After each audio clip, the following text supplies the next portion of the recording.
I'm Ava Monroe, 35, and right now I'm standing in the middle of a manicured backyard where laughter feels like a trap. Carter's family calls it a tradition, the Langston Summer Bash. I call it a performance.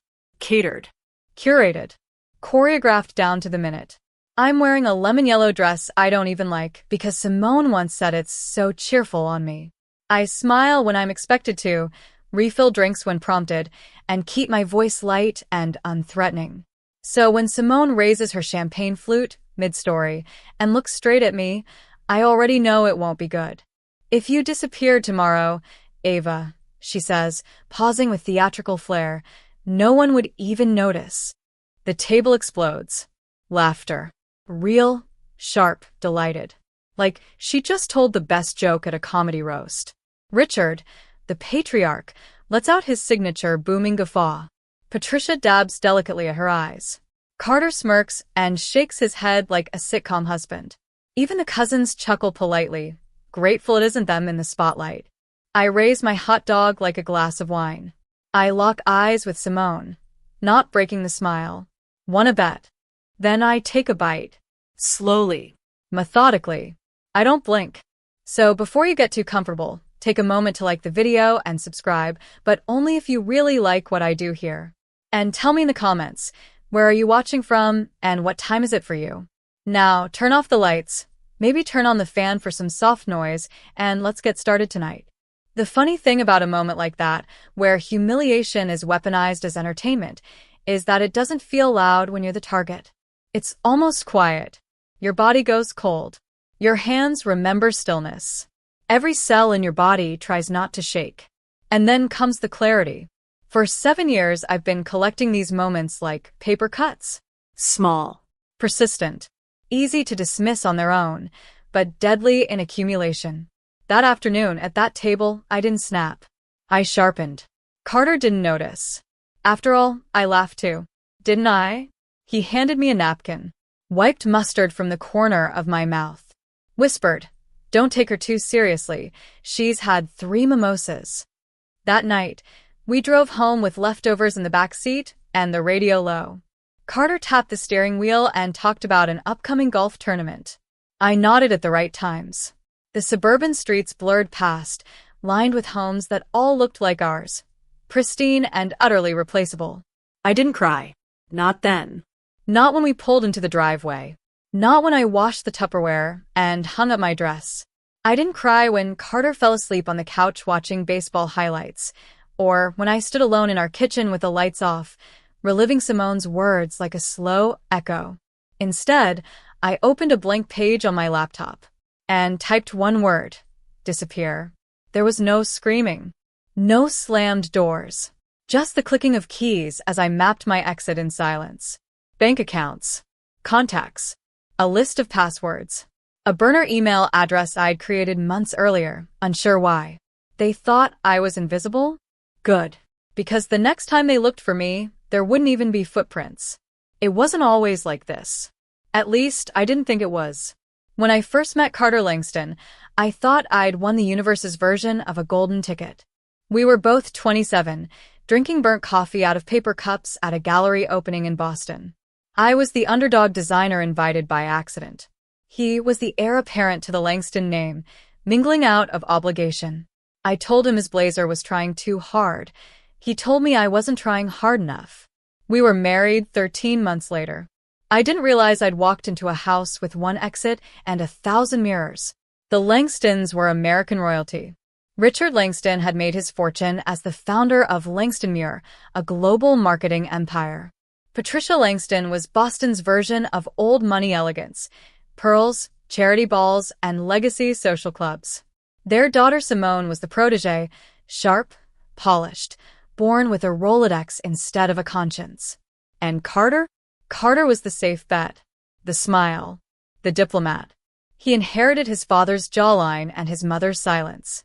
They didn't need a daughter-in-law. They needed an accessory. From the beginning, I was told I was lucky. Lucky Carter had chosen me. Lucky Richard let him. Lucky Patricia hadn't vetoed the engagement outright. At the time, I believed them. Love makes you rewrite definitions. You call coldness reserve. You name exclusion formality. You mistake condescension for mentorship. When Richard explained how marketing really worked at our first dinner, despite my degree in the subject, I smiled and nodded. When Patricia bought me etiquette books for my birthday, I wrote her a thank you note. When Simone told me my design style was cute in a quirky Etsy kind of way, I tried harder to impress her. I started wearing neutrals, speaking softer, laughing just enough. And Carter? Carter loved me. That was the story I repeated to myself, even as his love came prepackaged with asterisks. He loved me, but I shouldn't challenge Simone at dinners. He loved me, but I shouldn't bring up politics around Richard. He loved me, but he needed me to understand the optics of where I stood in the family. In public, we were fine. He put his hand on the small of my back. We coordinated outfits. At galas, I was praised for how well I blended in. But in private, our conversations became careful. My wins weren't wins unless they aligned with Langston priorities.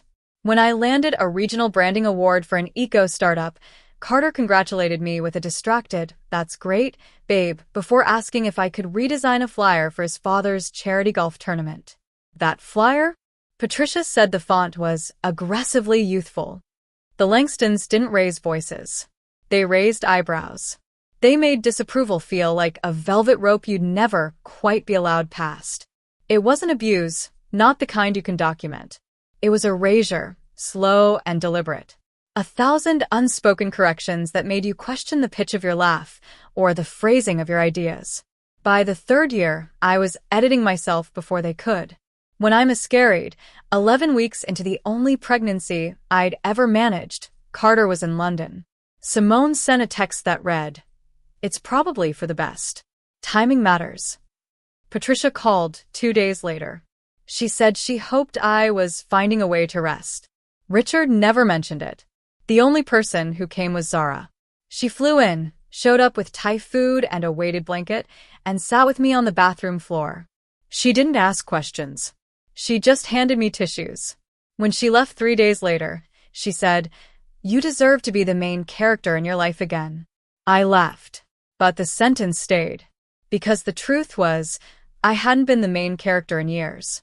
The Langstons had given me a role, supporting cast, and I'd accepted it, graciously, quietly, until Simone made her joke, until I saw Carter laugh, until I realized that the only people who hadn't noticed me disappearing were the ones who'd never seen me in the first place.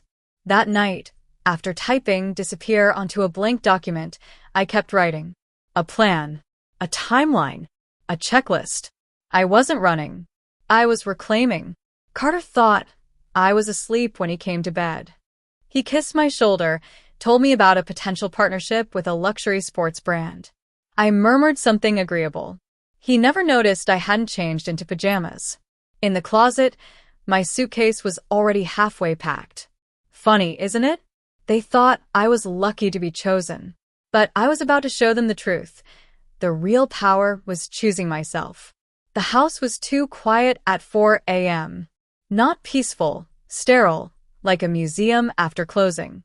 Our home had never felt like mine. It had been staged before we moved in, and Patricia had helped select every piece.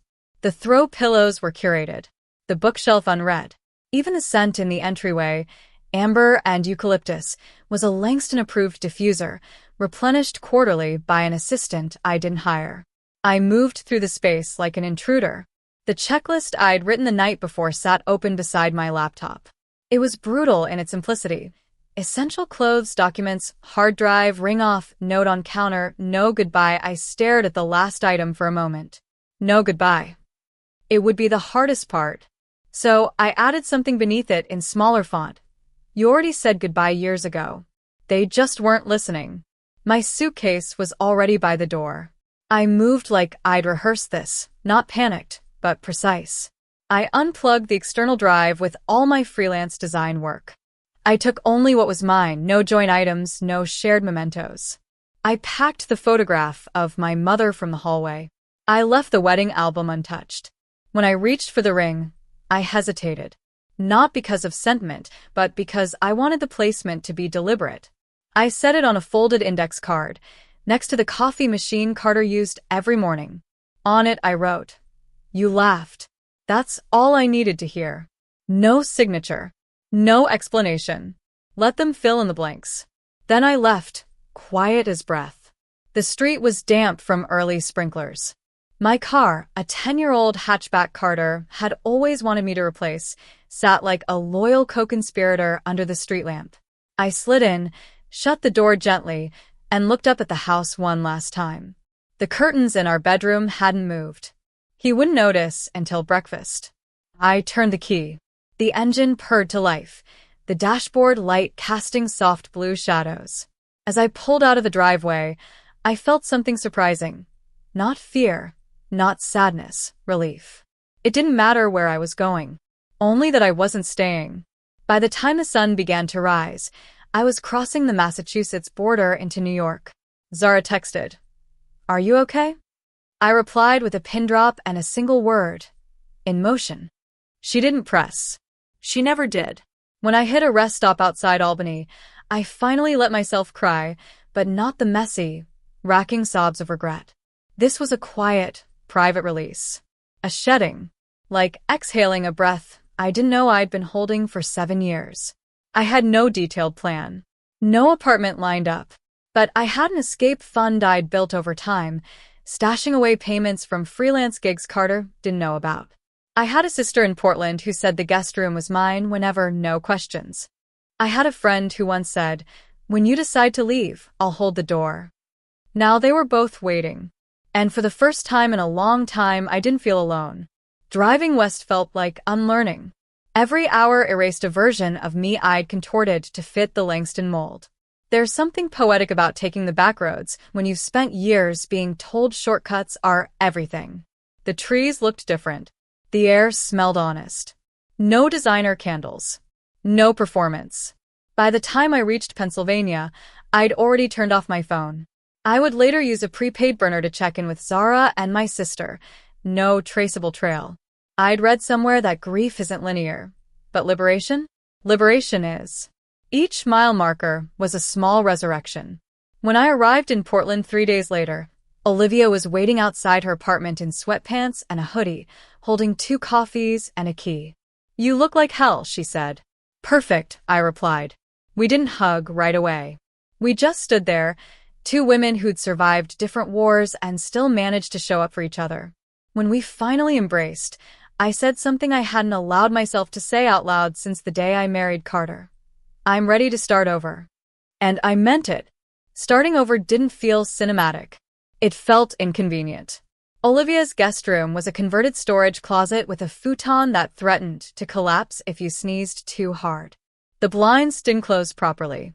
The heater clicked like an anxious metronome. But to me, it was sanctuary. Not because of what it was, but because of what it wasn't. It wasn't curated. It wasn't cold. It wasn't Langston. My first morning in Portland, I stood barefoot in the kitchen, sipping bitter coffee from a chipped mug Olivia bought at a garage sale. She was still asleep, so I let the silence stretch. No calendar notifications. No passive-aggressive emails from Patricia about RSVP deadlines. No curated family WhatsApp group full of inside jokes I was never part of. It was just me, the sound of rain against the window, and the distant whir of a neighbor's lawnmower. And somewhere in the middle of that gray quiet, something loosened in my chest. I still didn't know what came next, but for the first time, I didn't feel like a guest in my own life. That week was triage. I opened a new bank account using my maiden name. I transferred funds from the hidden PayPal account I'd kept active for side gigs. I ordered a prepaid SIM card and a refurbished phone with a Portland number. My digital self was reborn. Ava Monroe. No Langston attachments. No Langston shadows. I updated my freelance profiles on design platforms, scrubbing all client references that had even a whiff of Carter's family.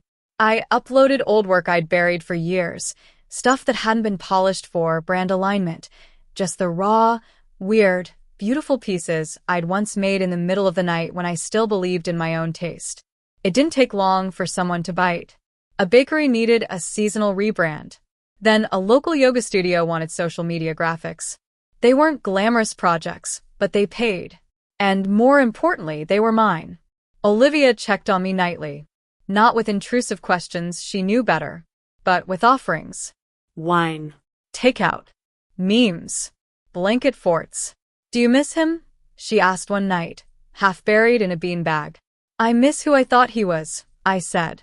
She nodded. That's fair. Then, after a beat. Do you regret it? No, I didn't even need to think. Because regret requires a belief that there was another version of the story where things could have been different. And I didn't believe that anymore. Carter didn't change. I did. It was on day 14 that I walked into Ground and Grit, a little coffee shop 2 blocks from Olivia's place, looking for caffeine and Wi-Fi. The walls were covered in abstract murals that felt like emotions spilled through color. The barista had a half-shaved head and a nose ring. The whole place smelled like espresso, citrus, and wet leaves. I liked it immediately. I was sketching logo concepts on a napkin when a voice interrupted. You draw like someone who used to love it. I looked up. A woman in her 50s with silver-streaked hair and paint under her fingernails stood over me, holding a matcha latte. I blinked. Excuse me? I said, she repeated, setting the drink down beside me.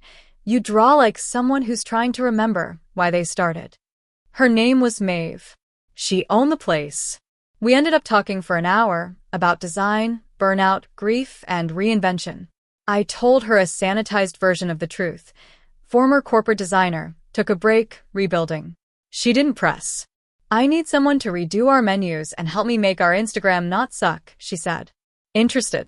I hesitated. She leaned in. I'm not asking if you're ready. I'm asking if you're willing. And that sentence lit a fuse in me. Because the truth was, I wasn't ready for much. Not trust. Not connection. Not the vulnerability of being seen again. But I was willing. And that was enough. I took the job. The next day, Maeve handed me a folder. Inside were photos, receipts, scraps of menus from 3 years ago, and a handwritten note that read, Do something that feels like you, not what they taught you to do. It was the first time in years I'd been asked to create without pretense. No boards to impress. No husband hovering. No Simone waiting to condescend. Just me. And the work. That night, I stayed up until 2 a.m., sketching ideas in pencil, then ink, then digitally. It felt like waking up inside my own skin. A week later, I presented Maeve with the first draft. She stared at it for a long moment. Then she said, You've been hiding. Stop. That was it. No false praise. No gentle suggestions. Just truth. She tapped the screen again. I want this, but I also want one new piece from you each week. Doesn't have to be good. Doesn't have to be finished. Just has to be yours. Why? Because you're not rebuilding. You're resurfacing. It wasn't mentorship. It was a challenge. And for the second time that month, I accepted.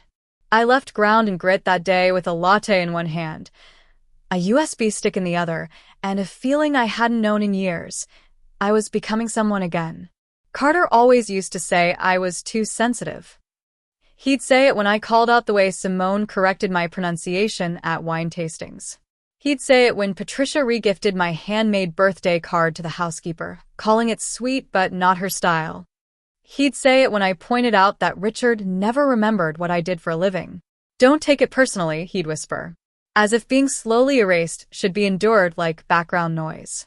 But now, 1,800 miles away, sitting on Maeve's mismatched couch with my laptop warming my thighs and soft jazz humming from the cafe speakers, I realized something. I wasn't sensitive. I was awake. And Carter? He was never uncomfortable because the world he lived in was built for him to feel at home. Back in Boston, the Langstons had noticed I was gone. Zara texted me a screenshot of Simone's Instagram story, a photo of the Langstons clinking glasses at a dinner party. Captioned, Family is everything, even when some members forget their place. Heart emojis filled the comments. Ava who? I laughed. It was the first time in months that I didn't feel mocked. I felt dangerous. Because they were talking about me. Still. Even in absence. That meant I'd left a mark. Carter's emails started coming 3 days after I went dark. Where are you? This is childish. At least let my parents know you're safe. We have the Tokyo presentation next week. Can't this wait? Whatever this is, it's not fair to any of us. You're being dramatic. Every message said the same thing without saying it. Return to your role. Be the ghost we groomed you to be. Don't remind us that you're real. I didn't respond. I sent Olivia a voice note. If they think I'm selfish, good.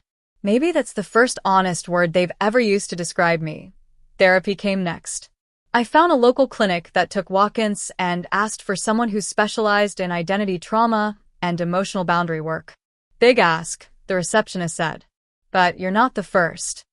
My first session was mostly tears and silence. My second, I told the story of the strawberry shortcake, the one I baked for my grandmother's recipe, the one Patricia shoved in the pantry to make room for Simone's store-bought tiramisu. Dr. Reed didn't say anything for a long moment after I finished. Then she said, "What else did they put in the pantry?" It wasn't about the dessert. It was about everything they couldn't name but still discarded. My voice. My ambition. My space at the table. Work, strangely, was the easy part. Maeve kept me busy with signage, brand refreshes, and community event designs. Word spread in local circles. A yoga retreat center called. Then a woman who ran a small nonprofit bookstore. Then a florist who wanted something moody, like if Georgia O'Keeffe designed logos. Every project reminded me what it was like to create without apology. Every invoice paid reminded me that my value didn't need Carter's last name stamped on the envelope. Maeve's rules still stood. One personal piece every week. At first, they were chaotic, doodles, word maps, half-finished ideas I'd stuffed in mental drawers. But soon, they started turning into something else. Shapes with purpose. Lines with bite. Designs that said, "I am not your echo." Then came the email. Subject: seeking designer for organic rebrand, referral from Ground and Grit. The company? Oriana Naturals. A boutique health brand expanding west. At the bottom of the email, in small print, a division of Langston Global Consumer Products. I stared at the screen for a full minute. Then I laughed. Not because it was funny, but because of course. Of course my re-entry into the world would circle back to theirs. I debated ignoring it. But curiosity wins more often than fear. I responded. Took the meeting. Didn't mention my last name once. The client contact at Westwood Creative, a sharp, thoughtful guy named Thomas, reviewed my portfolio, complimented my layered typography, and offered me a trial project for their Oriana line. He had no idea I used to be Ava Langston. And I didn't tell him, because that woman no longer existed. The trial became a contract. The contract became a campaign. The campaign earned early industry praise before it even launched. It was everything I dreamed of when I was 23, sketching logos on the back of diner napkins between temp shifts. Except now there was one difference. This was mine. Built in my own name. My own voice. My own skin. And when Thomas mentioned casually that Oriana's parent company would be showcasing the rebrand at a major industry gala, I nodded. Just nodded. Didn't blink. Didn't shrink. Didn't flinch. Because I already knew. The Langstons would be there. And this time, so would I. The invitation arrived on a Tuesday morning, embossed in metallic green with ivory edges, too elegant for a marketing gala, too subtle for a wedding. Langston style. I flipped it over without ceremony. Location: the Weatherby Hotel, downtown Portland. Date: 3 weeks from today. Dress code: formal business attire. Featuring the debut of Oriana Naturals' rebranding campaign in partnership with Westwood Creative. They didn't mention me by name, but the designs inside the packet, those were mine. The typography, the muted color palette, the packaging mock-ups, even the tagline, "Nourish with intention." I'd written it at midnight, barefoot in Olivia's kitchen. Now it was printed across every sample label, every banner, every invitation. And next to all of it, the Langston logo. Bottom right corner. I placed the invitation on the table and stared at it like a bomb that hadn't gone off yet. Olivia patted in, yawning. pouring herself tea. Big mail? The gala, I said. She blinked. That gala? I nodded. You going? I waited a beat, then answered. I don't need to go. Another beat. But I want to. The next few days were a blur of thoughts I didn't say out loud. What if they don't recognize you? Worse, what if they do? What if you lock eyes with Carter mid-presentation and forget your lines? What if Simone pretends not to know you in front of the board? What if Patricia air kisses you and whispers, "We knew you'd come back"? The spiral spun fast, but Maeve cut through it with a single sentence. Don't dress to impress them, she said. Dress to confront your own past. So I did. I booked a stylist, spent part of my Oriana advance on a deep emerald suit tailored to my body like armor.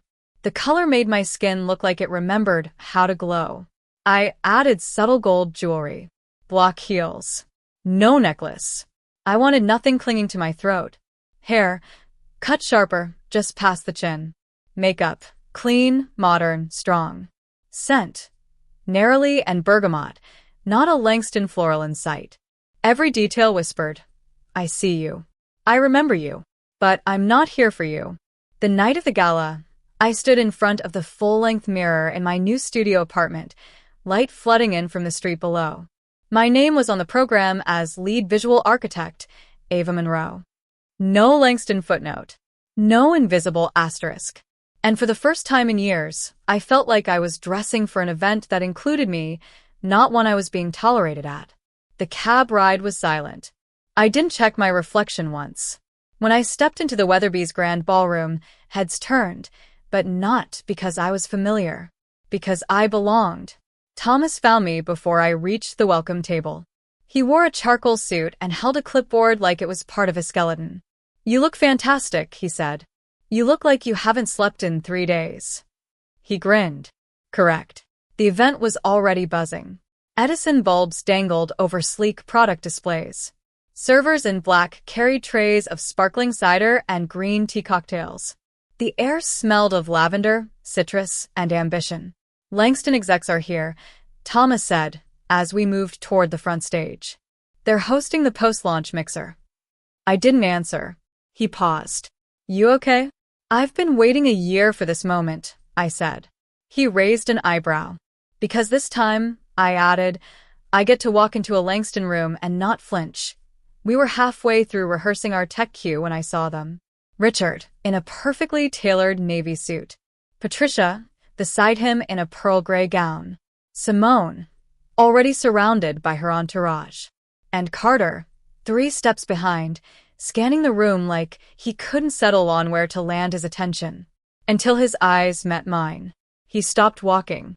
His mouth opened just slightly, not enough to speak. He looked thinner. A little grayer. Not undone, but diminished. Like a man who'd lost something he never understood the value of until it was already gone. I held his gaze for 3 seconds. Then I looked away. Not down. Not up. Just away. And that, more than any confrontation, was what he hadn't expected. The presentation began 20 minutes later. I took the stage as planned. Introduced by Thomas. Mic clipped. Slides behind me. I opened with a quote. Not mine, but personal. Design is what makes memory visible. Then I walked them through the Oriana relaunch. I talked about texture, color psychology, about reclaiming simplicity in a saturated world. I didn't stumble. I didn't sweat. And when I thanked my team and stepped off the stage to applause, I didn't look toward the Langstons. Because I didn't need their reaction. I already knew what mattered. I had shown up fully as myself. And they had no idea how to respond.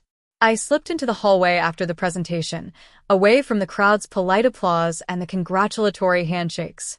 Not because I was overwhelmed, but because I wanted to savor it. Alone. Clean. Real. There was a long mirror outside the powder room, antique and slightly warped, but honest enough. I stood in front of it and stared at myself.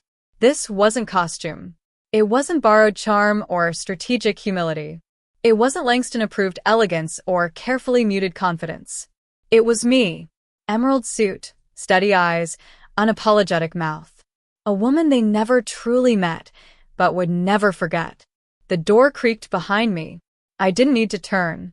His voice had always landed just behind my left shoulder, soft and measured, like he didn't want to scare the room into noticing his presence. Ava. It was the first time Carter had said my name in over a year. I turned slowly.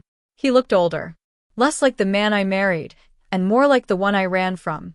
His suit was impeccable, his posture perfect. But there was a hollowness behind the collar, like he'd lost something he didn't know how to wear anymore. "You look well," he said. "I am." He nodded, hands stuffed in his pockets. "I didn't know you were involved with Oriana. That was the idea." He opened his mouth, then closed it. He was never good at saying what mattered without a script. "I've been thinking about that night," he said finally. "The barbecue."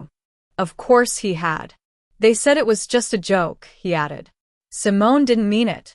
I tilted my head slightly. "You laughed." Carter winced. "I didn't get it then," he admitted. "I thought you were being dramatic. But after you left, you had to notice me to miss me," I said, calm and flat. His eyes dropped. Silence stretched between us. Not hostile, just heavy with all the unsaid things. "I read your letter," he said after a while. "Every line." "I know. I didn't think you'd really leave." "That's the problem," I said. "You thought I was bluffing. Because I always stayed. No matter how small I had to become. I was wrong." "Yes," I said. "You were." He stepped closer. Not aggressively. Just enough for the air to shift. "I'm not here to change your mind," he said. "I just wanted to say, I see it now. All of it. The erasure. The way my family turned you into a footnote." I didn't say thank you. I didn't need his recognition like I used to. But I let the words land. Let him mean them. "Simone," he began. "I don't care." He blinked. "I didn't leave because of Simone. I left because of you. Because you let her shape how I was treated. Because you watched it happen and told me not to make waves. You don't get to pin this on her." That landed. He looked, for the first time in our entire marriage, genuinely uncomfortable with himself. "I miss you," he said, voice quieter now. "Not the past. You. Still." It would have devastated me once. Now it barely registered. "I don't miss who I was with you," I said. A pause. "But I do miss who I was before you." His face broke then. Subtle, but real. "I'm sorry," he said. And I believed him. Not because it fixed anything, but because it arrived too late to be strategic. "I hope," I said, "you get to be someone better next time." We stood there, the hum of the gala bleeding faintly through the wall, two people with a shared language that had lost all its usefulness. Then I turned to go. He didn't follow. He didn't call after me. He just watched the woman he thought had disappeared walk away fully intact. Back inside the ballroom, the energy had shifted. Word had spread about the Oriana campaign. A tech startup founder wanted to talk. A woman from a boutique PR firm asked for my card. Maeve texted a fire emoji and 3 words, "They see you now." I slid my phone into my clutch and smiled. Not because they saw me, but because I didn't need them to anymore. Later, as the event wound down, I stood near the bar sipping water. Simone passed by with a drink in her hand, a circle of junior execs in tow. She saw me. Of course she did. But she didn't stop. No quip. No smile. No war. Just a glance. Measured. Curiously neutral. It wasn't surrender. But it wasn't an attack either. And that, oddly, was enough. Because sometimes the best revenge isn't being celebrated. It's no longer needing their celebration at all. I didn't go to the after-party. Thomas invited me, twice. Said some of the big names from Westwood and Oriana would be there, and that it'd be a great networking opportunity. I thanked him. Told him I was exhausted. Which wasn't a lie. But the truth? I needed to leave the room where I'd just outgrown everything that once defined me. I needed a clean exit. So I stepped out into the Portland night, heels clicking against the cobblestone like punctuation marks. The air was crisp, damp with sea salt, and quiet in that late city way that feels more like permission than silence. At the curb, a valet offered to call a car. I shook my head. I wanted to walk.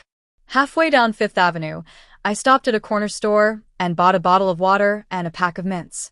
The woman behind the counter didn't recognize me from the gala. She didn't know my name, didn't care about my past. She just rang me up and wished me a good night. It felt better than any compliment Carter's mother had ever given me. When I got back to my apartment, still sparsely decorated, still humming with the soft chaos of new beginnings, I took off the suit, hung it carefully, and stood barefoot in front of the window. Portland shimmered in the distance, its skyline not as dramatic as Boston's, but more honest somehow. There were no secrets in the glass here. No unspoken codes. No legacy to uphold. Just streetlights, slow traffic, and lives being lived without permission. The next morning, I woke up early. Out of habit? Maybe. Or maybe because something inside me was still recalibrating, still rearranging itself after months of compressed silence. I made coffee. Black. No sugar. Put on a playlist I used to love before my tastes were refined into something Langston safe. Then I sat at my desk and opened my inbox. There were already emails. A message from a sustainable skincare brand in San Diego asking about availability for a rebrand. A cold inquiry from a women-led venture fund intrigued by the Oriana packaging. A personal email from Thomas with nothing but this line: "You walked into that room and set it on fire." I smiled. But the one that caught my attention was titled, "Forwarded Message from Patricia Langston." The original email was sent to Thomas's assistant, CCing Richard, with a polite inquiry into future collaborations with Westwood Creative. No mention of me. No acknowledgement of my role. Just diplomacy. The tone was clinical. Not unkind, but unmistakably transactional. I stared at the screen for a while, then closed it. Not with anger. Not with a sense of triumph. With understanding. Patricia had never wanted a daughter-in-law. She'd wanted a mirror. And now that mirror had cracked and walked out with the frame. I decided not to tell Olivia everything just yet. When she got home from work, I greeted her with takeout and a bottle of red wine we couldn't pronounce. We sat on the floor, eating noodles and watching old rom-coms with commentary that got louder as the bottle emptied. "I think," she said, swirling the last of her drink, "you've officially entered your villain era." I raised an eyebrow. I thought this was my hero's journey? She grinned. Why not both? Fair point. That weekend, I visited Ground and Grit for the first time since the gala. Maeve was behind the counter, yelling at a supplier on speakerphone, one hand tangled in her apron. When she saw me, she waved the phone in surrender and said, "Well, did you slay?" I nodded. She tossed me a cookie. I bit into it, still warm from the oven, and leaned across the counter. "I saw them," I said. Maeve didn't blink. "Did they see you?" "They had no choice." She smiled. "Good." Then she pulled a crumpled notepad from under the register. "New project," she said. "Local artisan market want signage, flyers, vibe, all of it. You in?" I didn't even glance at the paper before answering. "Always." Later that night, I took out my sketchbook, Maeve's rule still in place, one personal piece every week, and started drawing. It wasn't polished. It wasn't client-ready. It was just mine. A sketch of a woman in a crowded room, dressed in emerald green, facing away from a long table of laughing guests. Her back straight, her shoulders relaxed, a hot dog in one hand, a small flame glowing in the other. I labeled it simply, "Challenge accepted." Because the truth was, I hadn't disappeared. I just walked off stage. And when I came back, it was no longer their script I was reading from. It was mine. I didn't hear from Carter again for several weeks. No texts. No emails. No surprise phone calls at strange hours. Just a silence that, at first, felt like a warning and then, strangely, like a kindness. In the absence of his voice, mine got louder. Not the literal one. I still spoke with restraint, still hesitated at crowded intersections of conversation, but the internal one. The part of me that had been on mute since I changed my last name. That voice now filled every space Carter once occupied. I listened to it while designing menus, while walking Portland's gray sidewalks. while slicing tomatoes in Olivia's kitchen, while getting used to hearing my own name again, spoken without pretense. Ava Monroe. It felt like a password I'd just remembered after too many wrong attempts. Around week 4 post-gala, Maeve pulled me aside after our morning check-in. "You ever hear back from your ex?" "Which one?" I said, teasing. "Boston or the ghost of who I used to be?" She smirked. "Either." I shook my head. "I think that part of the story's over." "Think again." She slid a small white envelope across the counter. "No return address." Handwritten. My name, in Carter's slanted cursive. No stamps, hand-delivered. I held it for a full minute before opening it. Inside, a folded note and a black and white photo. The photo was of me. At the gala. On stage. Caught mid-sentence, one hand raised in emphasis. Backlit by the Oriana display I'd built from scratch. The note read, "I didn't know you could shine like that. But I should have." That was all. No plea. No defense. Just truth. The kind that only arrives when there's nothing left to salvage. I folded the photo back into the envelope and tucked it into my sketchbook. Not to keep it near, but to keep it where it belonged. In the archive. The past didn't need to be burned. It just needed to be boxed. That week, I finished a branding project for a new wine bar in the Pearl District. The owners cried when I unveiled the final mock-ups. "You made it feel like us," one of them whispered. That sentence stuck. Because for years, I'd made things feel like them. The Langstons. Their aesthetic. Their hierarchy. Now, I was creating for people who wanted to be seen. Not just served. I rented a new apartment a few blocks from Ground and Grit. Small, second floor, corner unit with too much light and slanted floors. The kind of place where nothing matches but everything feels earned. The first item I unpacked? A print I'd made in school, an abstract spiral of letters in reverse. When held up to a mirror, it spelled, "I'm still here." I hung it in the hallway, directly across from the door, so that every time I came home, I'd see it first. A greeting. A reminder. A vow. It was around this time I got the email from Westwood. Subject: Shortlist, West Coast Creative Awards. My Oriana campaign was nominated. Not just for packaging. For Best Overall Visual Identity. Thomas wrote, "You should start thinking about your speech. Just in case." I laughed. Alone. Louder than usual. Because of course I would write a speech. Not for them. Not for revenge. But for the version of me who once stood in a pantry full of desserts made by people who were allowed to be seen. The woman holding a strawberry shortcake, like an apology. The one who watched her tiramisu get center stage. She deserved to hear someone say, "You were never the problem." They just didn't have the appetite for real. The night before the nomination went public, I walked to the waterfront. Rain had just ended. The pavement shimmered. The bridges reflected on the river like tired chandeliers. I leaned against the railing and closed my eyes. It wasn't about Carter anymore. Or Patricia. Or Simone. Or the smirk that started all of this. It was about this. Standing here alone didn't feel lonely. It felt like proof. When I got home, I did something strange. I baked. Not the complicated shortcake. Just a simple lemon loaf from a recipe card Olivia had written years ago in pen that bled at the edges. The kitchen filled with steam and sugar. I cut a slice, sat on the windowsill, and ate it slowly. Not to impress anyone. Not to fill a space left by someone else. But to remember that some things, when made for yourself, taste different. Sweeter. Sharper. Real. The nomination went public on a Thursday. My inbox exploded.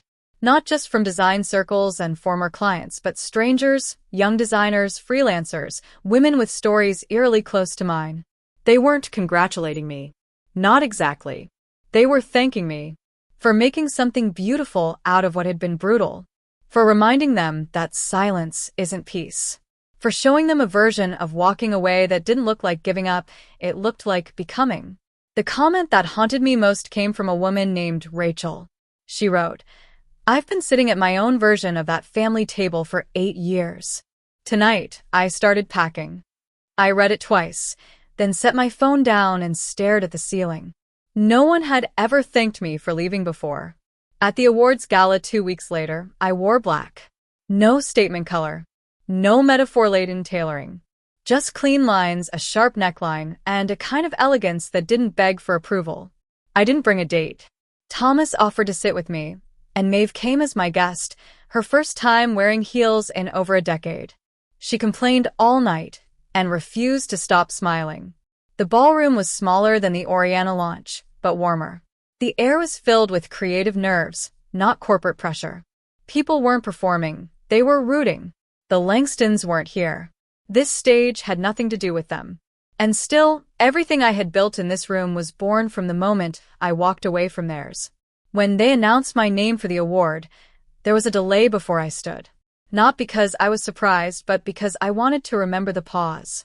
The way silence can break in your favor. I walked to the stage, took the mic, and didn't clear my throat before speaking. That version of Ava would have apologized before she began. This one didn't need to. My name is Ava Monroe, I said, and this is the first time I've ever accepted something on a stage I didn't have to fight to stand on. A beat. A breath. I want to thank the people who taught me, painfully, what invisibility feels like. Not because they were right, but because they were wrong in ways that helped me find what's real. Design is about clarity. Identity. Intention. So is life. And tonight, I'm grateful that my work finally looks the way my voice sounds. Applause. Real. Unforced. I smiled. Not for the cameras. For the girl who once stood in a crowded kitchen, holding a dessert she believed would finally make her belong. Later that night, I found myself in a corner of the afterparty, holding a glass of sparkling cider and watching Maeve chat with the editor of a design magazine she used to mock in the 90s. Thomas approached, loose in tie, eyes a little glassy. "You were good up there." "I know," he laughed. "You always surprise me. That's because you're still seeing who I was when I walked into your office." "And who are you now?" I considered that for a second, then said, "Someone who doesn't need permission to be permanent." He raised his glass. To that, back at home, the award sat unopened on my kitchen counter for 3 days. I didn't frame it. Didn't post about it. Didn't even tell Olivia right away. It wasn't that I didn't care. It's that it no longer felt like the most important part. The most important part was what it confirmed. That I wasn't the backup plan. Not the charity hire. Not the charming but forgettable girl Carter Langston married to look balanced in family photos. I was the main event. All along. 3 nights later, I got a voicemail from Charlotte, Michael's wife. Still married to Carter's brother. Still orbiting the Langston empire, but with her own kind of quiet detachment. "Hi, Ava," her voice said. "I don't know if this is your number anymore. I got it from Zara.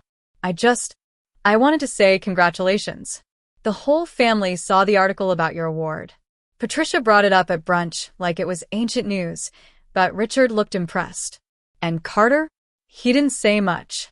Just stared at the table for a long time. I thought you'd want to know." A pause. "Also, for what it's worth, you were always more Langston than any of them, because you built something out of nothing. That's what their legacy started with. They just forgot." Click.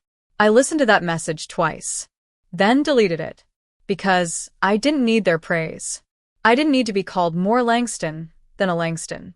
I wasn't trying to be them anymore. I was trying to be me.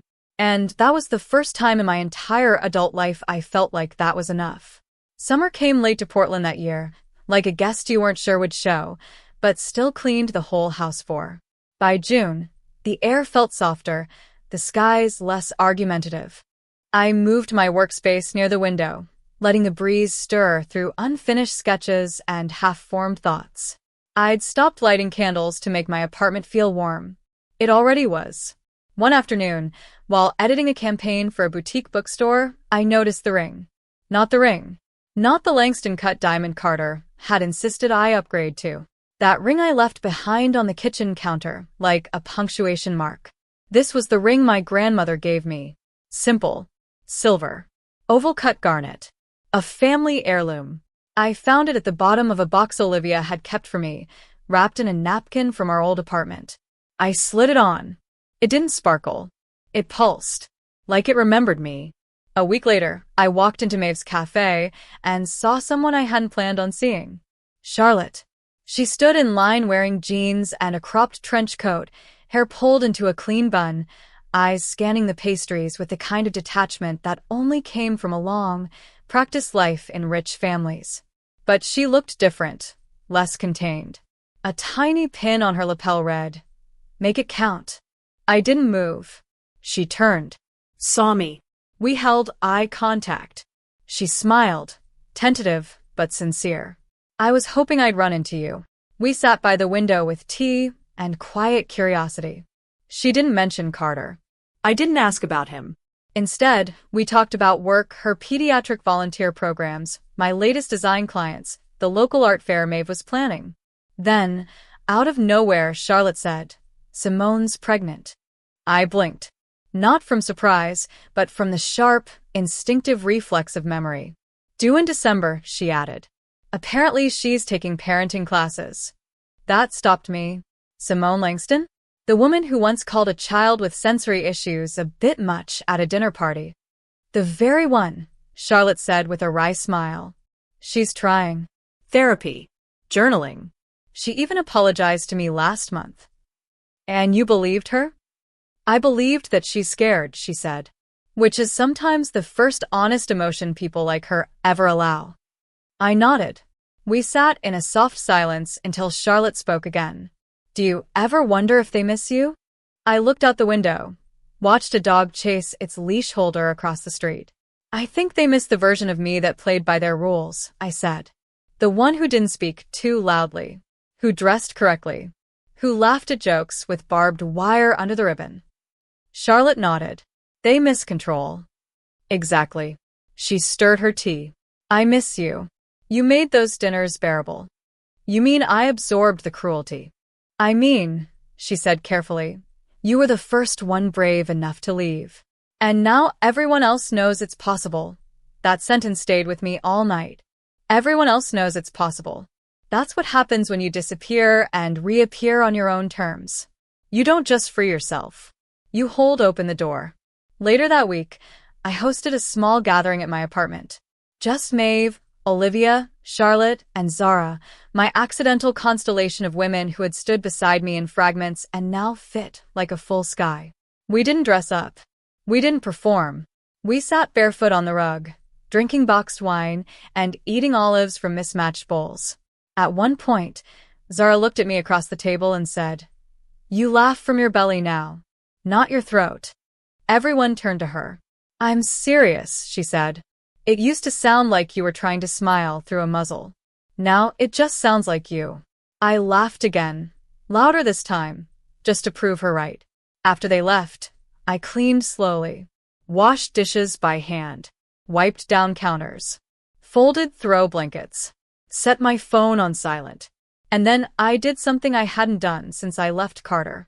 I opened my old email inbox, the one tied to my married name. The one I'd kept dormant like a scar.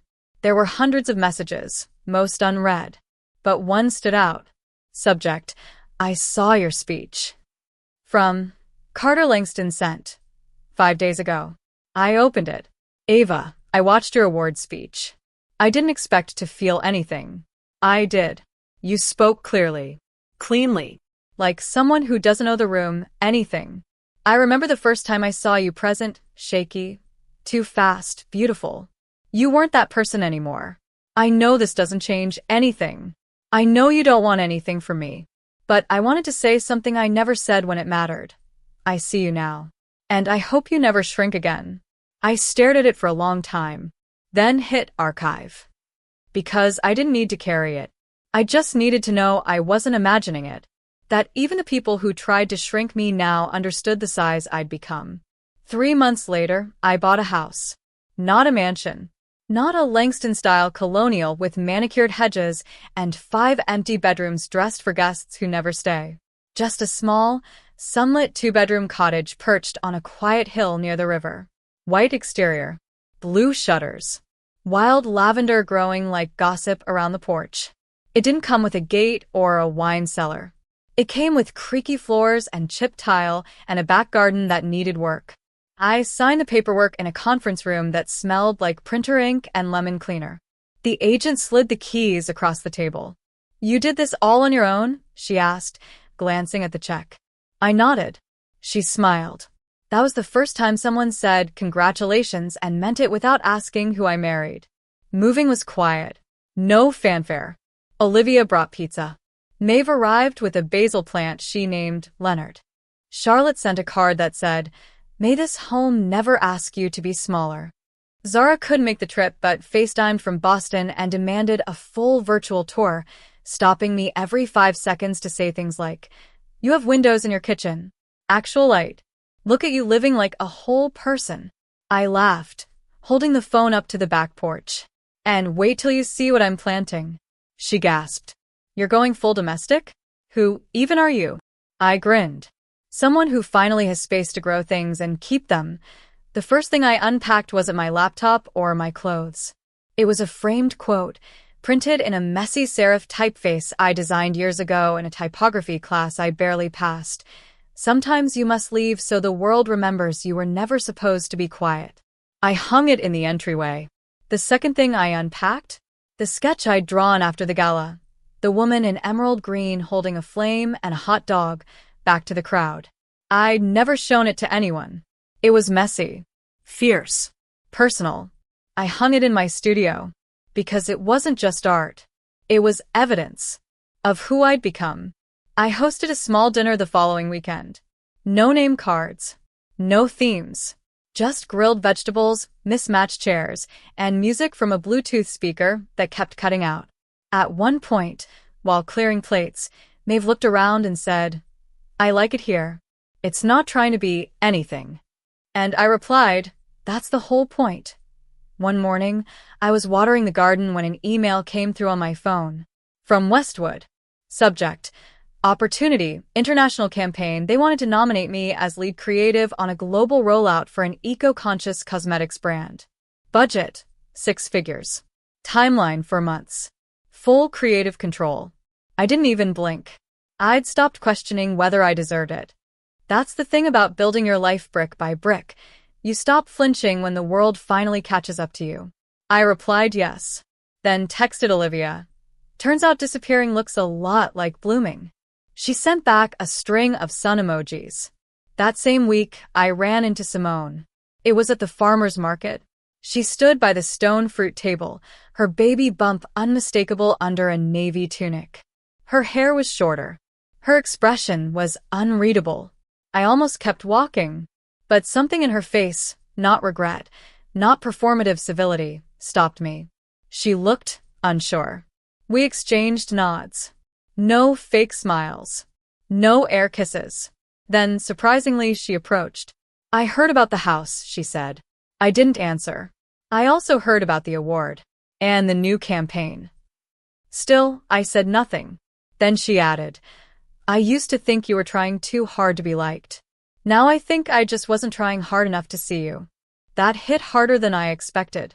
Not because it changed anything, but because it was the closest she could probably come to saying sorry.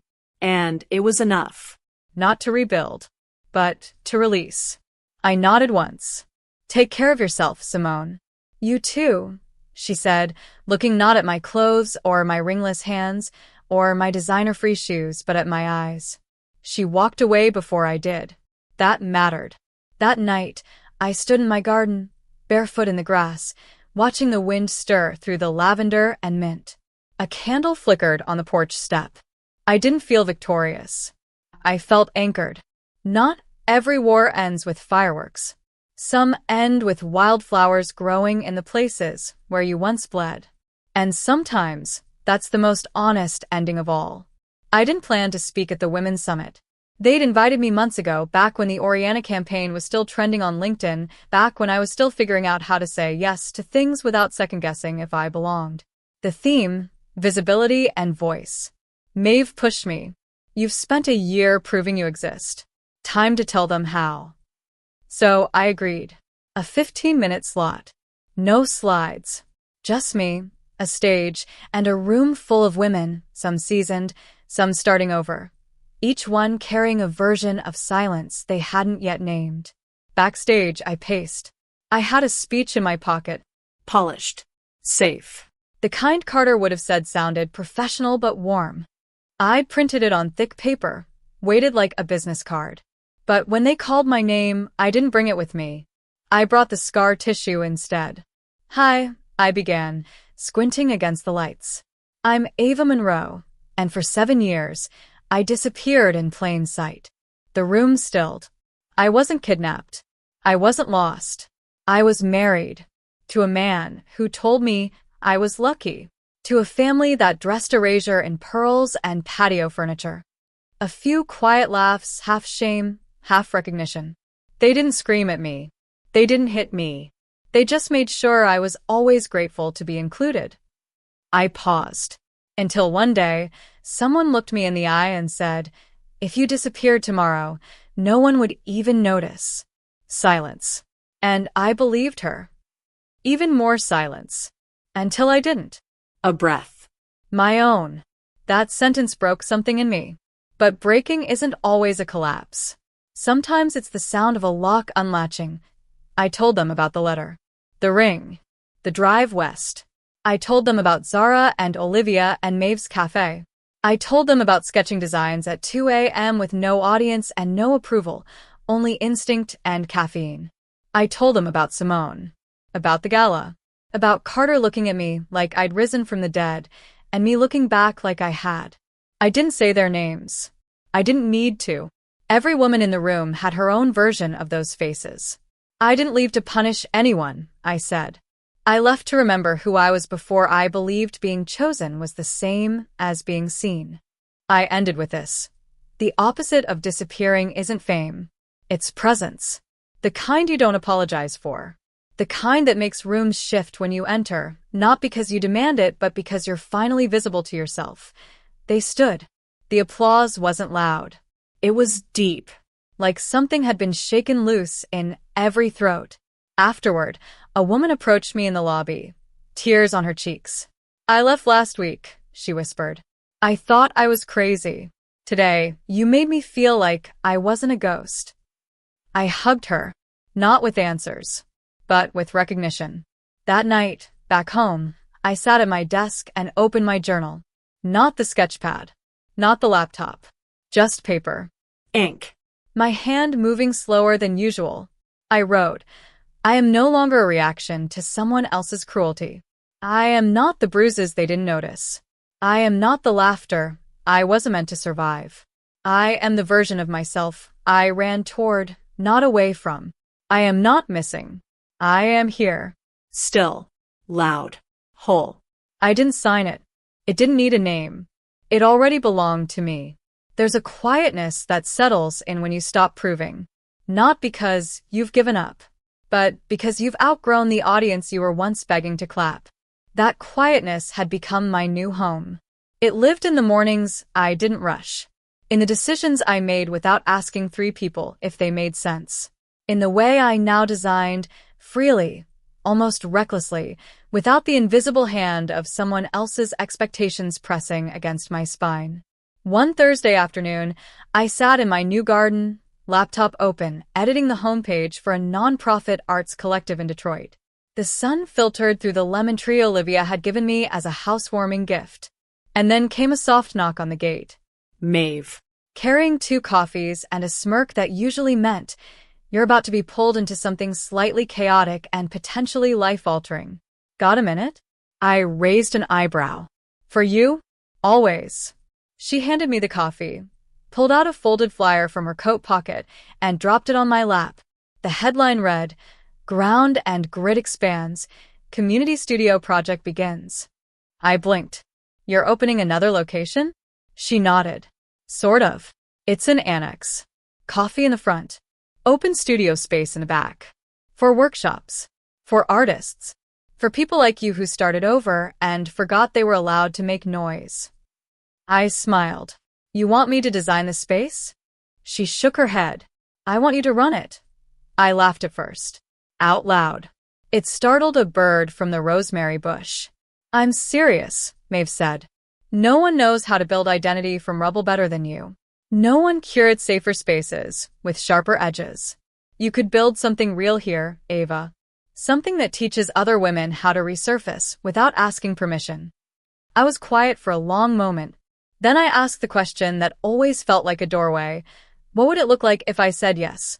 The next month was a blur of blueprint sketches, zoning meetings, color swatches, equipment orders, and deep, late-night conversations about purpose versus performance. We named it the Reframe Studio. The tagline I designed? Make what you were told you shouldn't. Opening day was a soft launch. No ribbon cutting, no media, no wine-stained PR. Just a free community workshop and an invitation for anyone who had ever been told you're too much to show up and create something too big, too bold, too loud. People came. A girl with blue hair and burn scars who painted with her elbows. A retired social worker who used poetry to process her husband's dementia. A single mom designing affirmation cards for daughters who'd been bullied at school. And me. Not behind the curtain. Not curating from a distance. Present. Real. Unhidden. At the end of the first day, I stayed behind to clean. The floor was covered in brushstrokes and laughter. The kind that linger in the walls. As I mopped, Maeve leaned in the doorway, watching me with that familiar half-grin. You built something again. Yeah, I said. But this time, I'm not the only one who lives in it. She nodded, then added, Simone would hate this place. I laughed. That's how I know it matters. Later that night, I sat alone at the back of the studio, sipping cold tea and flipping through an old sketchbook I hadn't touched in years. Near the back, I found a page with faint pencil lines barely visible now. A list I'd once titled, What I'll Do When I Finally Leave. Eat breakfast alone without guilt, design something no one edits, laugh without second-guessing the volume, sleep with both windows open, wear color again, teach someone how to find their voice, to be whole. I crossed out the last one, not because I had done it, but because I no longer believed wholeness was a finish line. It was a rhythm, a return, a choice I now made every morning when I chose not to disappear. Before I left that night, I locked up the studio and stood outside beneath the flickering streetlight. And I whispered something. To no one. To everyone. To the version of me that had once believed her silence was politeness. I'm not afraid of being seen anymore. I never expected the podcast invitation. It came from a producer named Lila, who ran a series called After the Fire, conversations with women who had walked through life-altering transformations and come out changed, not because they wanted to be, but because survival demanded it. Her email was short. I watched your summit talk. You've built a new life from the ashes of an old one. Would you be willing to share that blueprint? My first instinct was to decline. I didn't owe anyone my story. But then I remembered Rachel, the woman who'd started packing after watching my design speech. The stranger who hadn't needed a manual, just a match. So I said yes. The studio was warm, cozy, with soft lighting and plush chairs arranged like a late-night living room. Lila offered me tea before we began. Whatever makes you feel anchored, she said. Once we were rolling, her voice was calm, patient, like she was excavating, not interviewing. Tell me about the moment everything changed, she said. I paused, then smiled. I used to think it was the barbecue. When someone said if I disappeared, no one would notice. But now I realized it started earlier. It started the first time I laughed at a joke that hurt me, just so I wouldn't be asked why I didn't find it funny. Lila nodded slowly. That's the thing about vanishing, I continued. It doesn't happen all at once. It's a series of choices, tiny silences, ignored instincts, small betrayals we swallow in the name of keeping peace. And then, she asked, what broke the cycle? I leaned back. I stopped mistaking acceptance for love. I stopped shrinking to fit the space they gave me. I stopped setting myself on fire to keep a family warm. We talked for an hour. About marriage, identity, Class. the illusions of safety that come with proximity to power, and how silence, dressed in pearls, can feel a lot like compliance. When the session ended, Lila walked me out. People will hear themselves in you, she said. I hope they hear their exit plan, I replied. She smiled. That's why you were the right voice for this. The episode went live a week later. It didn't go viral in the traditional sense. It didn't trend. It didn't get picked up by celebrities or dissected on Twitter. But my inbox flooded again. Not with noise. With whispers. Subject lines like, "I finally left." He used to say the same things. "You made me feel sane."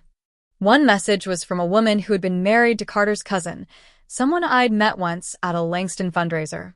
She wrote, "You said the silence had weight." That line cracked me open. I'd forgotten that I used to laugh loudly. I just filed for divorce. I read it 3 times.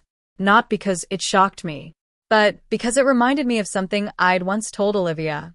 Sometimes surviving isn't enough. Sometimes you have to be heard. At the Reframe Studio, we started a new program, Unmuted.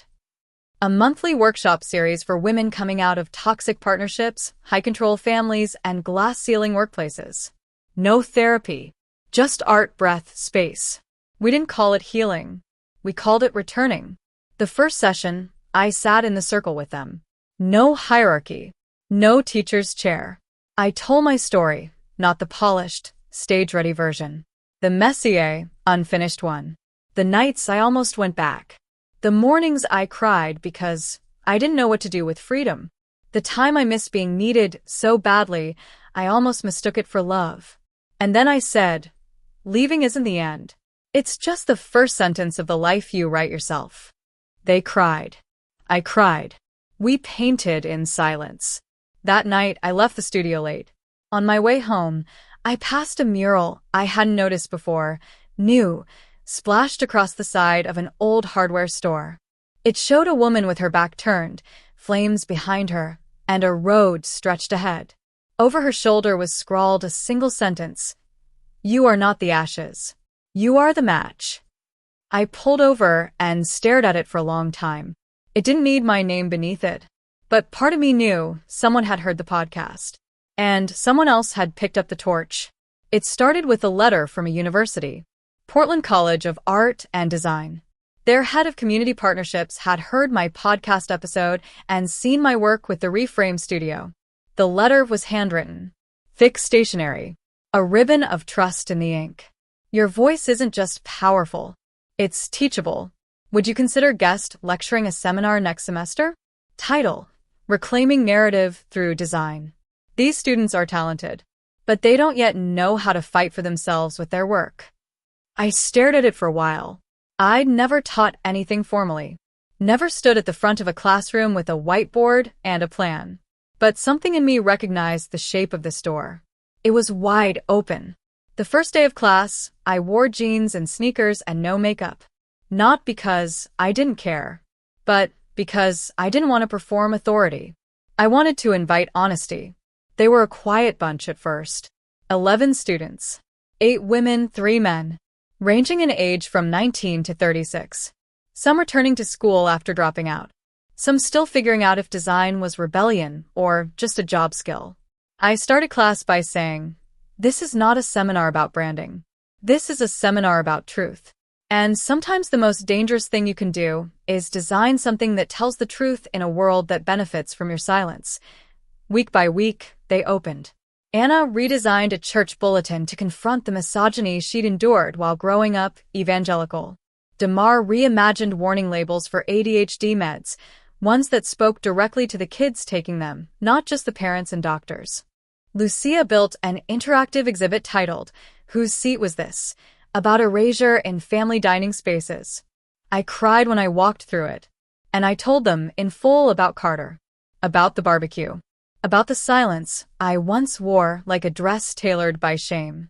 They didn't flinch. One of the students, Maya, said, "You're the first adult I've met who doesn't seem like they forgot what it's like to be invisible." That stuck with me, because I had forgotten. And then I remembered. And then I refused to forget again. Midway through the semester, I received a letter in the mail. From Carter. Not email. Not text. A letter. Ink and paper. No return address. Inside, a single page. "Ava, I saw your name on a gallery exhibit downtown. I didn't go in. I didn't need to. I know we never really spoke after you left. I don't expect forgiveness. But I do want to say, I understand now. Not just what you did, but what I did. I thought silence was neutral. I thought politeness was peace. I see now that indifference is just cruelty with better manners.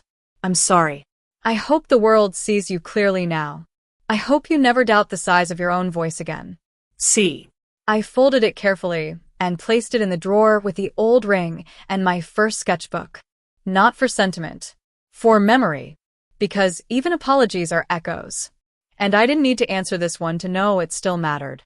Back at the studio, a local paper ran a story about our program. The headline read, "From Vanished to Visible, How One Woman Rebuilt Her Voice into a Movement." I didn't love the headline, but I understood it. One line in the article stood out. Ava Monroe doesn't teach survival. She teaches return. And that finally felt true. The last day of the seminar, my students presented their final projects in a public showcase. No grades, just expression. I stood at the back and watched them take up space. Loudly, Boldly. without apology. I didn't need to say anything. They were already speaking in color. After the final round of applause, Maya found me. She held out a small envelope. Inside was a tiny pin, white enamel, black serif lettering. It read, "I am the match." She looked me dead in the eye. "You lit the room. Now we're building the fire." The email came at 2:13 a.m., one of those messages sent in the dark when something inside someone finally breaks loose. Subject line, "You probably don't remember me, but I did. Miriam Belrose, Carter's cousin's ex-wife. We'd met only twice, maybe 3 times. Once at a garden party where she wore a soft pink blouse and drank ginger ale like it was champagne. Once at a funeral. Once at a bridal shower that ended with her crying in the bathroom. Her message was long. Not dramatic, just raw. I watched your podcast, then your summit, then listened to the After the Fire episode. I didn't realize how much I had in common with what you said until I was halfway through packing. I left last month. I'm living in a rented room above a bookstore and eating soup from a mug I found at a thrift shop. But I'm breathing. And I don't startle when the floor creaks anymore. Thank you. If you ever want to grab coffee, I owe you one. And maybe a story." I replied the next morning. We met that Sunday. She looked different, lighter. Not thinner or more made up. Just less invisible. She smiled when she saw me and didn't apologize for hugging me too tightly. Over coffee and the clink of mismatched spoons, she told me her version of the same silence. It wasn't that he shouted, she said. It's that he didn't. And I mistook that stillness for safety. Until I realized I was withering quietly, like a plant left on a shelf someone kept saying they meant to water. I nodded. We talked for 3 hours. She cried once. I cried twice. We didn't perform. We just existed in front of each other. And when we stood to leave, she pressed something into my hand. It was a small notebook. "I've been writing down everything I wish someone had told me," she said. "Maybe it's useless, but maybe not." I flipped through the first few pages later that night. Page 1 read, "You don't need to earn the right to breathe." Page 5, "The first time you laugh and no one flinches, keep that person." Page 9, "The ones who laugh when you're hurt aren't confused. They're comfortable." I texted her, "This isn't useless. This is a map." Inspired by her pages, I launched a new initiative through the Reframe Studio. The Quiet Exit Project. Anonymous stories. Open submissions. No names. No timelines. Just truth. We gave them a platform. We printed selected entries on postcards and left them in cafes, libraries, restrooms. We hung them in subways. We mailed them to shelters and high schools and university dorms. One card read, "I left on a Tuesday because Mondays always made me feel like furniture." Another, "He never hit me, but I still flinch when someone calls my name." They weren't just stories. They were evidence. Proof that leaving wasn't failure. It was an art form. And every woman had a different brushstroke. One morning, while hanging a new set of cards in the studio lobby, I found one taped to the back of the bathroom mirror. Different handwriting. Black ink. Bold. I almost disappeared. Then I saw her speak. I stayed. No signature. No date. But it wrecked me in the most honest way. Not because it praised me, because it reminded me that the echo of a voice can carry someone out of the dark long after the room has gone quiet. That night, I stood in my kitchen and reread Miriam's notebook cover to cover. I added one line at the end. We don't need a new name. We just need to be able to say our own without trembling. I closed the book, tied a ribbon around it, and placed it on the studio's donation shelf with a sticky note. For the first woman who thinks she's the only one. The gallery call came unexpectedly, tucked between invoices and an email about rescheduling a plumber. A new curator at the Marlowe Collective, a modern art space that had grown notorious for immersive exhibits and political edge, had seen one of my early pieces online. The woman in green, the hot dog, the flames in the background. I'd posted it years ago under an alias. I didn't even remember uploading it. The email subject line read, "Your silence was too loud to ignore." I sat with that phrase for a long time before reading the rest. We're curating a show titled Echoes, Art from the After. It's about the artifacts we carry when the fire's gone out, what remains when we've left the rooms that tried to smother us. We want that peace. And anything else you've never dared to show. I stared at my wall. It was full. Sketches pinned haphazardly, post-its scrawled with phrases like "disappear beautifully" and "wounds that wore mascara." I never thought anyone would want to see them. Now someone did. I called Olivia first. "Do it," she said, without hesitation. "You haven't even heard the details." "I don't need to. This is the room you used to dream of. Now they're asking you to bring the fire with you." I sent them 5 pieces. Each one a memory. Each one a wound retold in color. Challenge accepted. The original green dress piece. Exit wounds.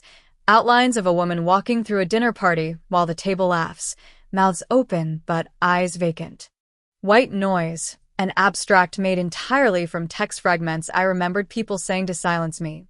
"Just smile. Don't overreact. She didn't mean it like that." Proof of presence. A collage of old to-do lists, therapy notes, and post-it affirmations layered under acrylic like sediment. You can't frame fire. A burning ring box, mid-flame, suspended behind cracked glass. They accepted them all. Opening night felt surreal. The space was raw brick and cold lighting. My work hung on clean, white walls like confessions dressed in Sunday best. People wandered silently. Some cried. Some took photos. One woman whispered to her friend, "It feels like I've seen this before in my own life." I didn't wear a gown. I didn't let the press take headshots. I wore black boots, carried a Sharpie, and left a note beside each piece. "You were never too much." They were just never enough. Near the end of the night, I stood alone by "You Can't Frame Fire." A teenage girl lingered beside me. Her eyes didn't leave the image. She asked quietly, "Did this happen to you?" I didn't lie. All of it. She nodded, swallowed hard, then whispered, "I think I'm about to start painting again." We stood in silence for a moment. Then I said, "Good. Because the world doesn't need another obedient girl. It needs your rage with a paintbrush." She smiled, blinking fast. "Then I'll give it that." The curator approached me later with a proposal. "We're turning this into a traveling show," she said. "You're not just part of the exhibit, Ava. You are the blueprint." It wasn't flattery. It was truth offered with reverence. Back home that night, I opened the guest room closet, where I'd stored the things I hadn't yet faced. Inside, a box marked before. I hadn't opened it in over a year. Inside, the yellow dress from the barbecue, my old wedding binder, a necklace Carter's mother gave me to help me fit in, a blank notebook with the first page torn out. I didn't cry. I didn't rage. I simply sat cross-legged and whispered, "You are real. You're just not mine anymore." Then I took one item from the box, the necklace. I strung it on a branch outside, tied it to the wind chime Olivia made me from broken teacups. Let it rattle. Let it remind me, some ghosts are meant to ring, not return. A letter arrived from Simone. Handwritten, heavy stock, lavender-scented, like all things Langston. It was a strange déjà vu, her cursive still too perfect, as if trying to win a handwriting competition that no longer existed. I held the envelope a long while before opening it, wondering what flavor of control she would bake into this particular confection. Inside, for pages, Front and back. Dear Ava, I've debated writing this for months. Maybe longer. But there's something about time, it untangles things. Or at least, exposes them. The letter read like a monologue, a play where she was both the heroine and the victim. She talked about how hard her year had been, how fractured the family had become after I left, how Carter hadn't been himself since the gala. And then, nestled in the middle of a paragraph about emotional labor and misunderstood intentions, she dropped it. I didn't mean what I said at the barbecue. It was just a joke. I was under stress. I never imagined it would push you to vanish. Vanish. That was the word she used. Like I was a trick. A puff of smoke. Not a woman who had burned her way out. She continued. You've clearly landed on your feet. I saw the gallery coverage. I won't lie. It stung. But perhaps we can speak again.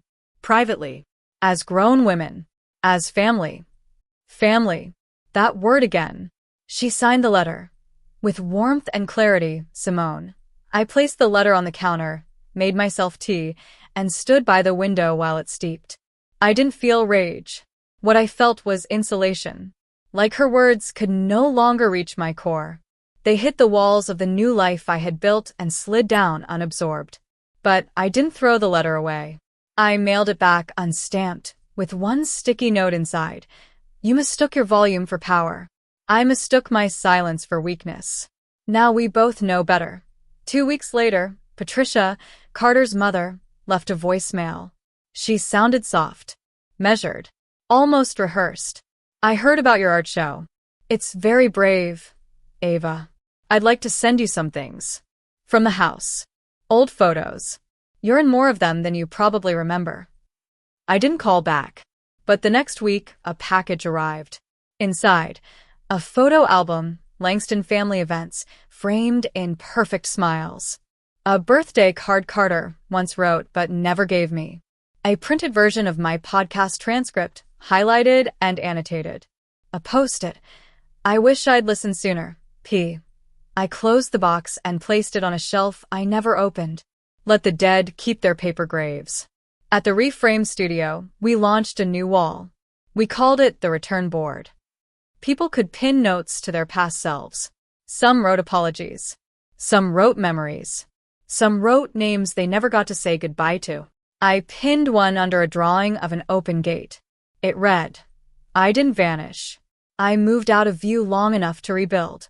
Later that month, at a dinner hosted by the gallery, I found myself seated beside a journalist. She had sharp glasses and an even sharper mouth. We spoke about art, legacy, silence, and re-emergence. Then she asked, Do you ever regret disappearing the way you did? No message. No trace. Doesn't it feel dramatic in hindsight? I held my fork midair. Then I smiled and replied, It only feels dramatic if you still think I left to get revenge. She blinked. Didn't you? I set my fork down. No. I left to survive. The fact that it looked like vengeance is just a side effect of how thoroughly I was erased. She didn't ask any more questions after that. That night, walking home, I thought about Simone again, and I whispered aloud to no one. If you want forgiveness, you have to call it by its name. Not clarity. Not stress. Not just a joke. Forgiveness doesn't live where ownership is absent. And I didn't need to answer letters from ghosts anymore. The first snowfall of the year came early. It dusted the studio windows like powdered sugar and made the whole street look gentler, quieter.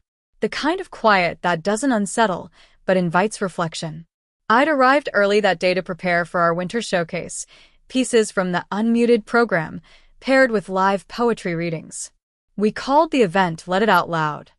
The name had come from a workshop participant who once said, I don't want to heal quietly. I want to shatter on stage. I was pinning a last-minute quote above the entryway when Maeve walked in, breath fogging, cheeks flushed. She waved a newspaper at me, eyes wide. You made the Sunday front page. I blinked. Local or citywide? She grinned. Statewide. I took the paper. The headline stopped me cold. A.V.A. Monroe's Art of Disappearing.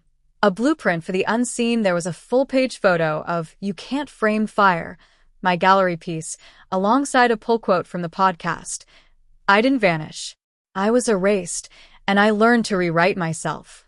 Below that, a journalist had written, Monroe's work doesn't beg for attention. It commands a reckoning. The article triggered a wave of attention I wasn't prepared for. Emails from universities. Invitations to speak.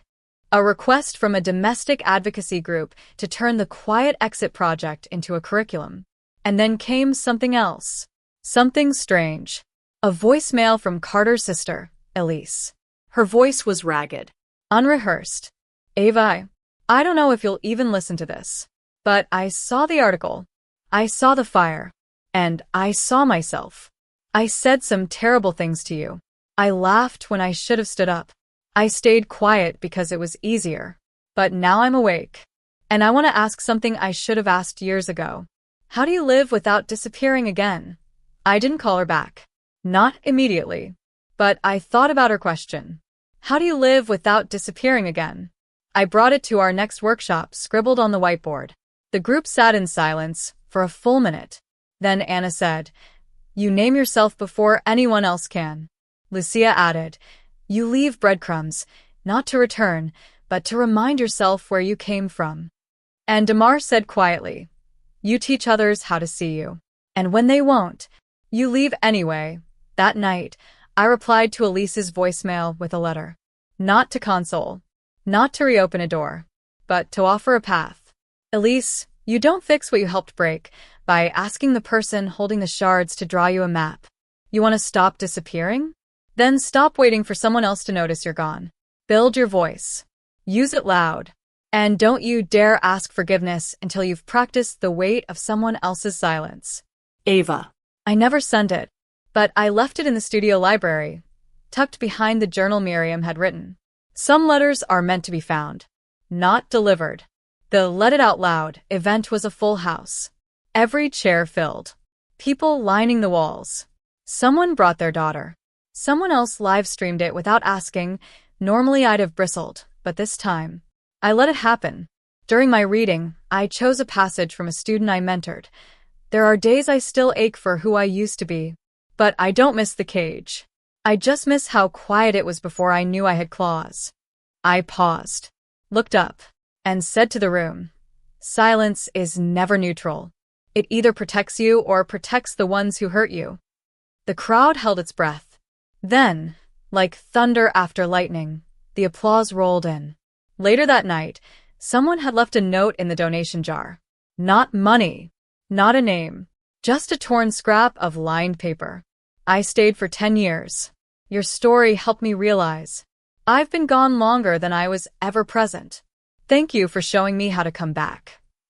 I folded it carefully, placed it inside my coat pocket, and walked home beneath the snow, feeling each flake land like a small truth. Spring came with unexpected softness. The kind that doesn't announce itself with blossoms or headlines, but with subtle shifts. Longer light. Open windows. The way the air stopped pressing so hard against my chest when I woke. One morning, sipping coffee on my stoop, I watched a woman walk by in a green dress. Not the green dress, but close enough. She smiled at me. A silent, casual kindness. It hit me then, how long it had been since a woman in green felt like a threat.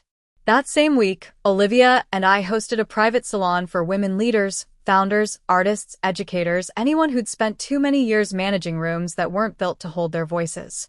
No press. No performance. Just truth. The theme was firekeepers. Not survivors. Not victims. Women who didn't just escape the burning house. They lit the torch and built a road.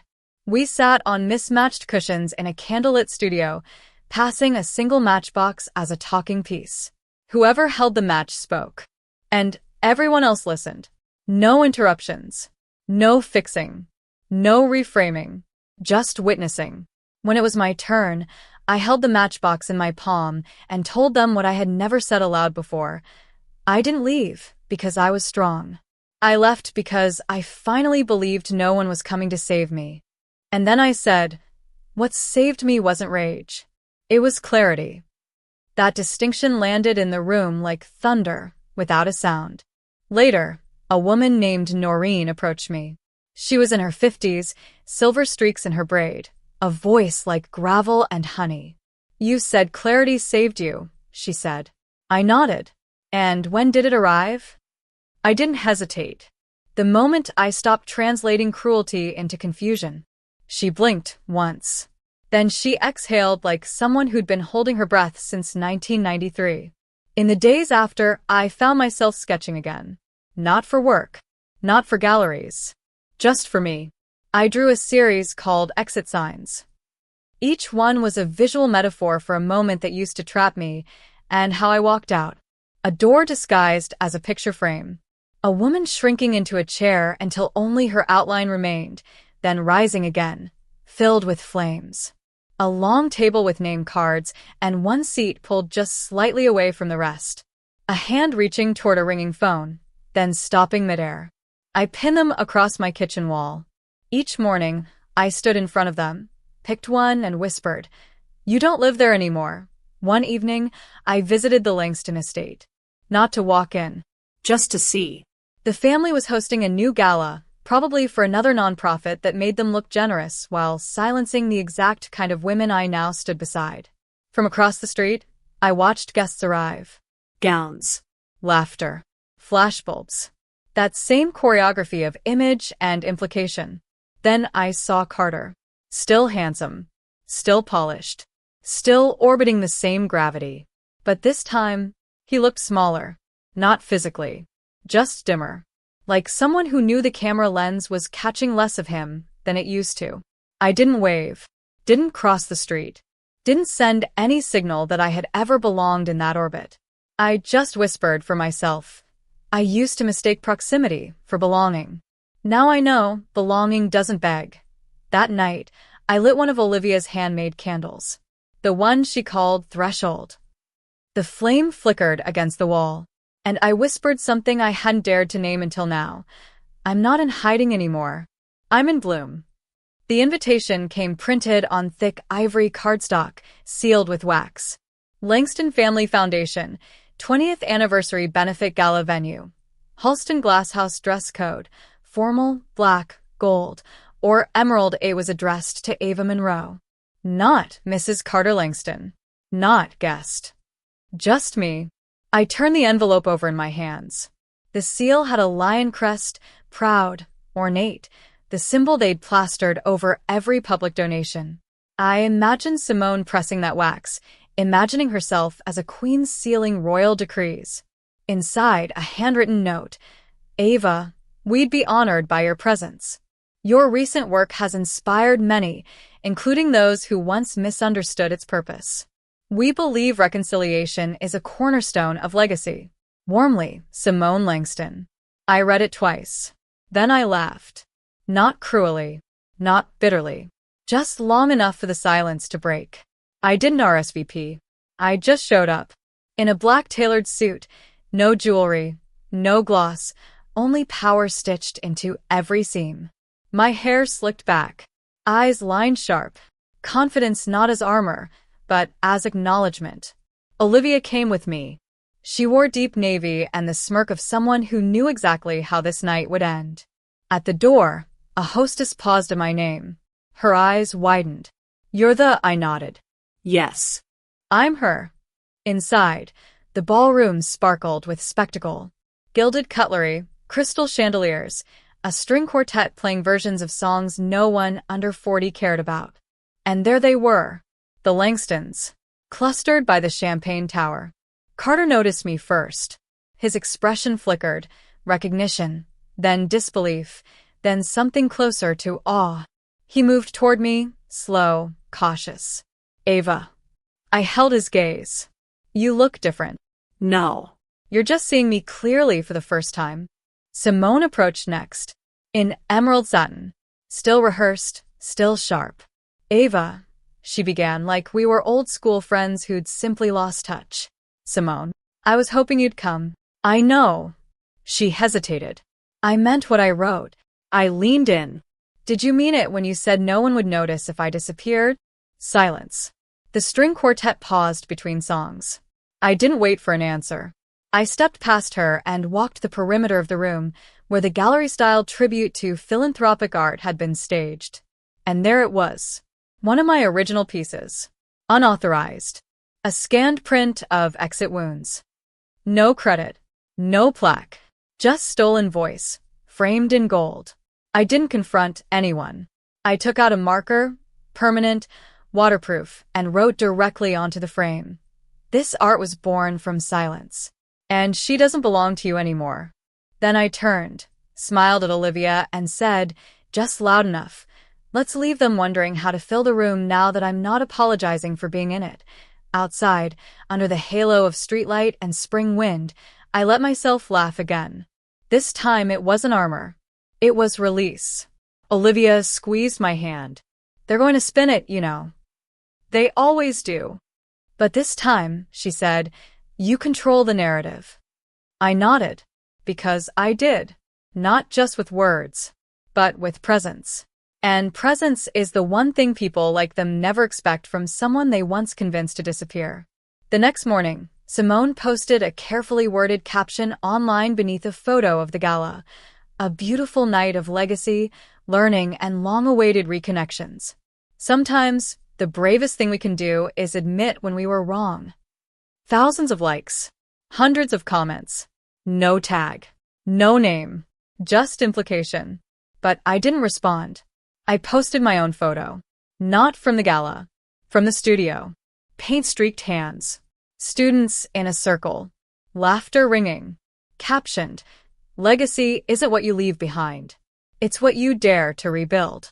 The interview request came from a major national platform, one of the big three. The email was direct, professional, and surprisingly human. Ava, we've followed your work for over a year now. Your story isn't just powerful, it's becoming emblematic of something much larger. We'd love to do a televised feature. 1 hour. In your words. Uninterrupted. I closed my laptop and stared at the wall. This was no longer about Carter. Or Simone. Or the Langstons. This was about voice, mine, being held up on a stage that once denied it existed. I said yes. They filmed in my studio. I refused the makeup team. Wore the same boots I walked out in the night of the barbecue. The producer asked me gently, "Is there a question you don't want us to ask?" I smiled. Ask anything. But understand, I'll only answer if the silence serves the truth. The interview aired a week later. No dramatic music. No flashy cuts. Just me and a chair, and the art behind me. The host began carefully. You left without a note. No forwarding address. Why? I paused. Then said, because I realized I'd spent more time explaining my pain than anyone spent listening to it. She nodded. And, did you ever consider going back? No, but you've re-entered that world now. Events, public spaces, people who once erased you. Isn't that returning? I leaned forward. You can enter a room again. But that doesn't mean you ever return to the version of you they once controlled. After the broadcast, messages poured in. Some from strangers. Some from old classmates. And one from Carter. An email. Short. Uneven. I watched it. I didn't know you were in pain. I see it now. I'm sorry. I didn't reply. Because apologies are not a request I owe a response to. And because the Ava who needed that apology was long gone. A week later, Olivia and I received an invitation to keynote a summit on narrative healing. We spoke before an audience of over 2,000 therapists, survivors, teachers, artists, people who had rewritten their stories in ink, paint, performance, and protest. When I took the stage, I began with this. For years, I thought healing was about returning to who I was before the wound. But healing isn't about return. It's about reconstruction. I didn't go back. I built forward. After the speech, a young man in the audience approached me. He held out a worn photograph of a woman. My mother, he said. She used to sketch while I did homework. She left when I was 12. We never saw her again. I think she had to. I took the photo, held it gently, then asked, "Do you miss her?" He swallowed. "Every day. But watching you, I think I finally understand what she was running from." I gave him the photo back. Maybe she wasn't running from something. Maybe she was running to herself. He nodded, and didn't need to say anything else. That night, I returned home and stood in front of a canvas I hadn't touched in months. I painted until the sky turned violet. A woman standing on a cliff, not in peril, but in power. Wind in her hair, fire at her feet, silence at her back, and an entire future ahead of her, unapologetically hers. I titled it, "No Permission Needed." They asked me to come back. Not the Langstons, not this time. It was my alma mater, the university where I met Carter, where I studied design while working midnight shifts at a copy center, where I once walked small, apologizing for ambition before it had even found its voice. They were hosting an alumni series called Women Who Left and Led. I hesitated. Walking those halls again felt like returning to the blueprint of who I was before the silence. But Olivia looked at me over coffee and said, "Maybe it's time you rewrote the ground, not just the sky." So I went. The campus hadn't changed much. Same ivy-choked buildings. Same worn pathways that echoed with old footsteps. I passed the bench where I used to eat tuna sandwiches while sketching logos for student clubs that never paid me. A professor recognized me outside the art center. "Ava Monroe?"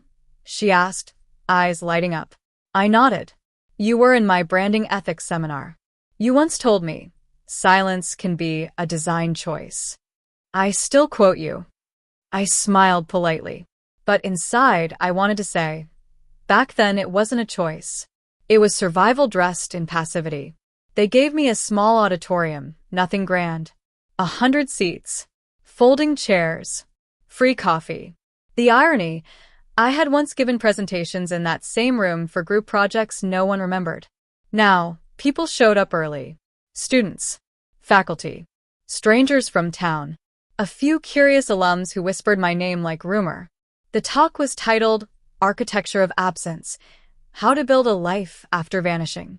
I stood at the podium, took a breath, and said, "I'm not here to tell you how to stay visible. I'm here to tell you how to survive when no one sees you."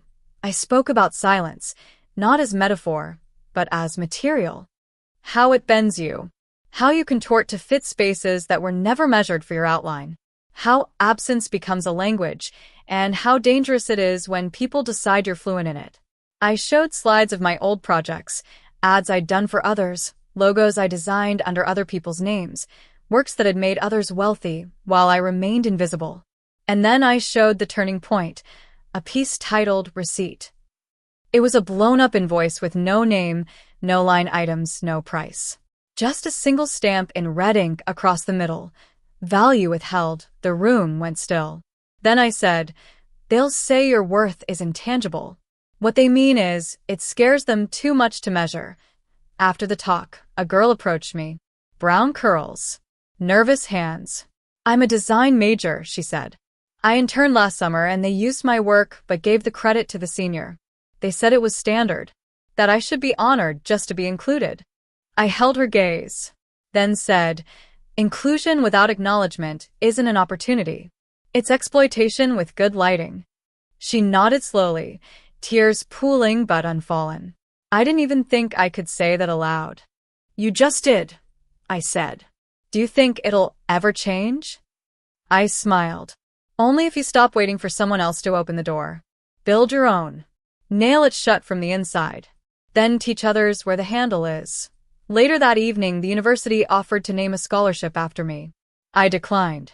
Instead, I asked them to start a grant, anonymous, specifically for students who leave toxic environments and need help starting over. No GPA requirements. No recommendation letters. Just proof of a choice made towards self-preservation. They agreed. We named it the Quiet Exit Fund. Because not everyone leaves loudly. But every escape deserves a runway. I returned to my studio, hands cold but full.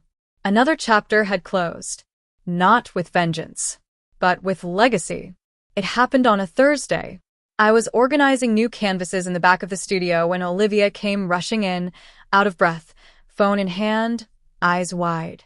"You need to see this," she said, voice sharp with disbelief. I followed her to the front room. She pulled up a video. It had just gone viral.